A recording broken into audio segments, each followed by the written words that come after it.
In focus news में आपका स्वागत है। नजर डालते हैं आज की खबरों पर। दिल्ली में वीकेंड कर्फ्यू, सरकारी दफ्तर करेंगे वर्क फ्रॉम होम, प्राइवेट ऑफिसों में 50% क्षमता से होगा काम। दिल्ली में नई पाबंदियां लागू, लेकिन बसें मेट्रो चलेंगी पूरी क्षमता के साथ। दिल्ली के उप मुख्यमंत्री मनीष सिसोदिया ने कहा कि दिल्ली में अब शनिवार और रविवार को वीकेंड कर्फ्यू रहेगा। लोगों से अपील है कि बहुत ज़रूरत होने पर ही या इमरजेंसी होने पर ही बाहर निकलें। दिल्ली सरकार ने राजधानी में वीकेंड कर्फ्यू लगाने का फैसला कर लिया है। डिजास्टर मैनेजमेंट अथॉरिटी की एक बैठक हुई है जिसमें वीकेंड कर्फ्यू लगाने का फैसला किया गया है। उप मुख्यमंत्री मनीष सिसोदिया ने एक प्रेस कॉन्फ्रेंस करके दिल्ली में कोविड को लेकर उठाए गए ताज़ा कदमों की जानकारी दी। दिल्ली में कोविड-19 के मामलों में तेजी से आते उछाल को देखकर सरकार लगातार नए कदम उठा रही है। इसी क्रम में मंगलवार को दिल्ली की सरकार ने राजधानी में वीकेंड कर्फ्यू लगाने का फैसला कर लिया है। चीन को उसी की भाषा में भारत का जवाब, गलवान घाटी की इस तस्वीर ने सब कुछ कर दिया साफ। चीन के दुष्प्रचार का भारतीय सेना ने करारा जवाब देते हुए नए साल के मौके पर गलवान घाटी में भारतीय तिरंगा लहराया। चीन की तरफ से की गई भड़काने वाली हरकत के बाद भारतीय सेना ने ड्रैगन को मुंह तोड़ जवाब दिया है। भारतीय सेना ने नए साल के अवसर पर गलवान घाटी पर तिरंगा फहराया है, जिसकी तस्वीरें सेना की तरफ से मंगलवार को जारी की गई।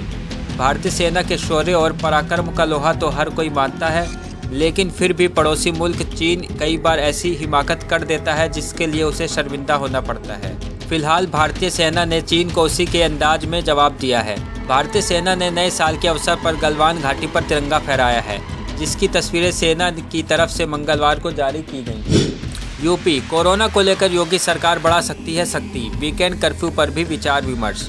पूरे देश के साथ ही उत्तर प्रदेश में भी कोरोना और उसके नए वेरिएंट ओमिक्रॉन के केस लगातार बढ़ रहे हैं। नोएडा और गाजियाबाद हॉटस्पॉट बनने की ओर हैं। ऐसे में यूपी सरकार कोरोना नियमों को और सख्त करने पर विचार कर सकती है।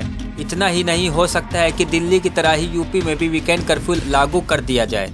उत्तर प्रदेश में भी कोरोना वायरस तेजी से पकड़ बना रहा है। ऐसे में योगी सरकार सख्ती और बढ़ा सकती है। इसके अलावा सिनेमा हॉल तथा मॉल में बढ़ती भीड़ को लेकर पाबंदी लगाने पर विचार किया जा सकता है। आपको बता दें कि यूपी में अभी कोरोना नाइट कर्फ्यू लागू है, जो रात 11 बजे से सुबह 5 बजे तक रहता है। सोमवार को 24 घंटों में 572 नए संक्रमित मिले थे।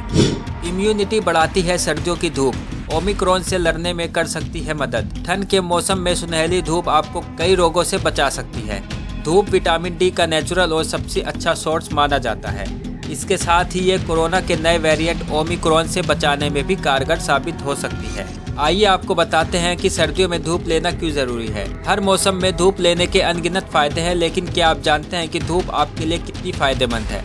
सर्दियों की धूप ठंड से बचाने के अलावा आपके इम्यून सिस्टम को भी मजबूत करने में मदद करती है। इस मौसम की धूप न सिर्फ आपके शरीर में गर्मी पैदा करती है, बल्कि शरीर में विटामिन डी की कमी को भी पूरा करती है। बता दें कि कोरोना से लड़ने के लिए शरीर में विटामिन डी सही मात्रा में होना ज़रूरी है। धूप विटामिन डी का नेचुरल और सबसे अच्छा सोर्स माना जाता है। इसके साथ ही ये कोरोना वायरस के नए वेरिएंट ओमिक्रॉन से बचाने में भी कारगर साबित हो सकती है।